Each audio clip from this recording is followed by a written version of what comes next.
Okay, today we're going to show you how to fix the remote control for your Hitachi TV. We're going to show you several methods for fixing this problem. If you stay with us all the way to the end of the video and try each of these methods, there is a very high probability that this problem will be solved for you. Okay, the first thing to try is one of the simplest things you can do, and in most cases, this will fix your problem and you won't need to go on any further.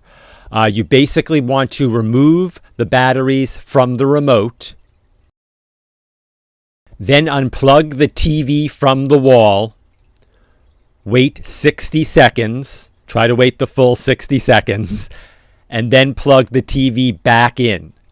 Once the TV comes up to the main screen, just put the batteries back in the remote and try to use the remote and see if it works. If that works, great. If not, let's try one more thing. Take the batteries out of the remote again.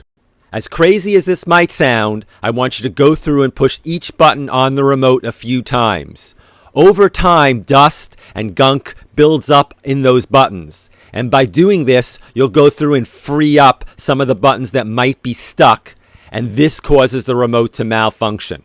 In the unlikely event that this did not fix your remote, you can try replacing both batteries in the remote with fresh ones, or order a new replacement remote. We'll put a link down in our description box where you can find a new replacement remote.